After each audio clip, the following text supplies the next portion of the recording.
AQI पछरे थिबा रहस्य उपरु पर्दा उठाइबाकु जाउछु। आज आमे सेही वायु गुणवत्ता सूचकांक जानती एटा खाली गोटे नंबर नुहे, या पछरे गोटे पूरा कहानी अछि। आमे जो पवन रे निश्वास नेउछे एटा तारी कहानी, आ आज आमे सेही कहानी को ही डिकोड करिबा। तेबे चलंतु देखिबा आज आमे कोन कोन जानिबा। प्रथमे से नंबर रो अर्थ कोन, तापरे आमे AQI स्केल को बुझिबा आ वायु प्रदूषण रो कारण कोन ताहा भी देखिबा। शेषरे इहार समाधान पाई बड़ स्तर रे आ आम निज स्तर रे कोन सबु करि हेबो से विषय रे आलोचना करिबा। अच्छा तेबे आसंतु आरंभ करिबा। चालंतु एही AQI कोड को डिकोड करिबा आ देखिबा एटा प्रकृत रे आम स्वास्थ्य पाई कोन कहूछि। देखंतु AQI रो मूल काम हेला बहुत जटिल वैज्ञानिक डाटा को नहीं समस्तंको पाई गोटे सहजिया नंबर रे बदलैबा। एमिति भाबंतु एटा हेउछि आम चारि पाखर पवनर गोटे रिपोर्ट कार्ड जहाँ आमको कहि दिए जे बाहर रो पवन आम स्वास्थ्य पाई केते भलो बा केते खराब। हेले एठी गोटे बहुत मजादार कथा अछि। AQI स्कोर केमिति तयारी हुए जानिछंती? एमिति भाबंतु जेमिति गोटे टीम खेलुछि, जदि टीम रो जणे खेलाड़ी भी बहुत खराब खेले तेबे पूरा टीम रो प्रदर्शन खराब हो जाए। ठीक सेमिति वायु रे थिबा प्रदूषक मानक भितरु जे सबुठु अधिक क्षतिकारक स्तर रे थाए AQI स्कोर सेही गोटिए प्रदूषक हिसाब रे ही तयारी हुए। तेबे आसंतु देखिबा एई टीम रे किए किए खेलाड़ी अछंती। एमानक भितरु PM2.5 बा सूक्ष्म कणिका सबुठु बेसी चिंतार कारण। काहेकि जानती? कारण ए कणिका गुड़िक एते छोट जे एगुड़ा आम फुसफुस रो सुरक्षा कवच को भेद करी सीधा आम रक्त रे मिसी जाई पारंती आ सेथि पई ही एमाने सबुठु अधिक विपज्जनक।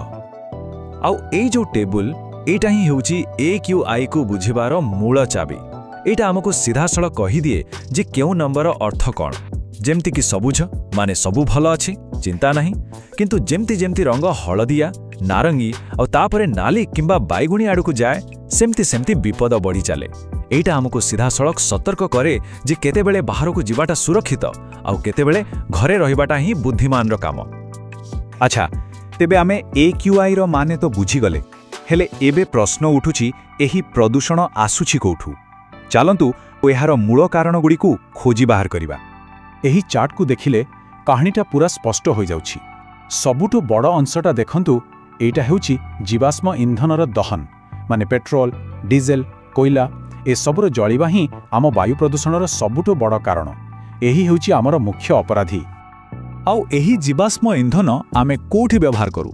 आमे जो गाड़ी चलाउछे सेथिरे, आम घर को आसुथिबा बिजुली तयारी करुथिबा पावर प्लांट रे, एपरिकी बहुत जगार रांधिबा एवं घर गरम रखिबा पाए व्यवहार हेउथिबा काठ आउ कोयला रे मध्य। माने एही समस्या आम दैनंदिन जीवन सह ओतप्रोत भावे जड़ित। किंतु अपराधी केवल जणे नुहे, जीवाश्म इंधन छाड़ा आहुरी भी बहुत कारण अछि। जेमिति कि बड़ बड़ कंस्ट्रक्शन साइट रो उड़ुथिबा धूड़ी, चाष परे नड़ा पड़िबा, आवर्जना को खोलारे जळाइबा, एपरिकी चाषरे व्यवहार हेउथिबा सार एवं कीटनाशक मध्य वायु को दूषित करे।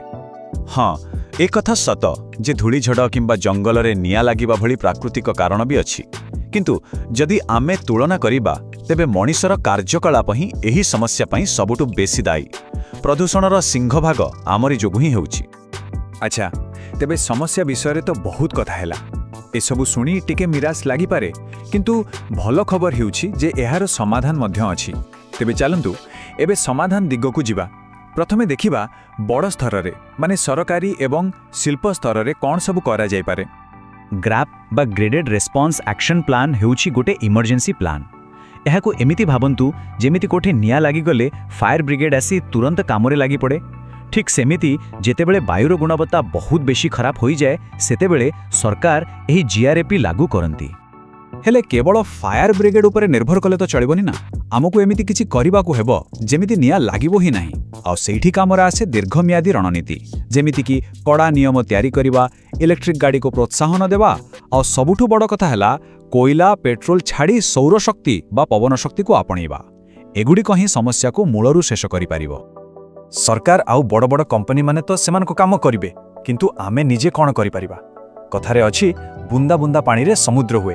ठीक सेमिति आमर छोट छोट पदक्षेप मिसी एक बड़ परिवर्तन आनी पारिबो। तेबे चलंतु देखिबा केमती। आमे प्रतिदिन जीवा आसीबा पाई किछि ना किछि निष्पत्ति नै थाउ। जदि संभव तेबे कारपुल करिबा ପବ୍ଲିକ୍ ଟ୍ରାନ୍ସପୋର୍ଟ ବ୍ୟବହାର କରିବା କିମ୍ବା ପାଖାପାଖି ଜାଗାକୁ ଚାଲିକି କିମ୍ବା ସାଇକେଲରେ ଯିବା ଭଳି ଛୋଟ ଛୋଟ ପସନ୍ଦ ବି ବାୟୁକୁ ସଫା ରଖିବାରେ ବହୁତ ସାହାଯ୍ୟ କରେ। ଆଉ ଗୋଟେ ସବୁଠୁ ସହଜ ଉପାୟ ହେଉଛି ଶକ୍ତି ବଞ୍ଚାଇବା। ଏହାର ଗଣିତ ବହୁତ ସରଳ। ଆମେ ଯେତେ କମ୍ ବିଜୁଳି ବ୍ୟବହାର କରିବା, ପାୱାର ପ୍ଲାଣ୍ଟଗୁଡ଼ିକ ସେତେ କମ୍ କୋଇଲା ଜାଳିବେ ଆଉ ପ୍ରଦୂଷଣ ବି ସେତେ କମ୍ ହେବ। ତେଣୁ ଯେତେବେଳେ ଦରକାର ନାହିଁ, ଲାଇଟ୍ ଆଉ ଫ୍ୟାନ୍ ବନ୍ଦ କରିବା।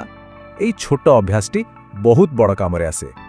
ଏହାଛଡ଼ା ଆମେ ଆହୁରି ବହୁତ କିଛି କରିପାରିବା, ଯେମିତିକି ଆବର୍ଜନାକୁ ରିସାଇକ୍ଲିଂ କରିବା, ଅଳିଆ ଆବର୍ଜନାକୁ କେବେ ବି ନ ପଡ଼ିବା, ଏପରିକି ଗଛ ଲଗାଇବା କାର୍ଯ୍ୟକ୍ରମରେ ଭାଗ ନେବା। ମନେ ରଖିବା ଦରକାର, ଜଣେ ଲୋକ ଗୋଟିଏ ଗଛ ଲଗାଇଲେ ବୋଧେ ବେଶୀ ଫରକ ପଡ଼ିବନି, କିନ୍ତୁ ଯେତେବେଳେ ଆମେ ସମସ୍ତେ ମିଶି ଗୋଟିଏ ଗୋଟିଏ ଗଛ ଲଗାଇବା, ସେତେବେଳେ ଗୋଟେ ପୁରା ଜଙ୍ଗଲ ତିଆରି ହୋଇଯିବ। ତେବେ ଆଜି ଆମେ AQIର ରହସ୍ୟକୁ ବୁଝିଲେ। ଏବେ ଆଗକୁ ଯେତେବେଳେ ବି ଫୋନରେ ସେହି ନମ୍ବରଟି ଦେଖିବେ, ଆପଣ ଜାଣିପାରିବେ ଯେ ଆମ ଚାରିପାଖର ପବନ ପ୍ରକୃତରେ କ'ଣ କହିବାକୁ ଚାହୁଁଛି। ଆମେ ଏବେ ପବନର ଭାଷାକୁ ପଢ଼ିବା ଶିଖିଗଲେ। ହେଲେ ପ୍ରକୃତ ପ୍ରଶ୍ନ ହେଉଛି, ଏହି କାହାଣୀକୁ ବଦଳାଇବା ପାଇଁ ଆମେ କେଉଁ ପଦକ୍ଷେପ ନେବା? ଏହି ପ୍ରଶ୍ନଟି ଆମ ସମସ୍ତଙ୍କ ପାଇଁ।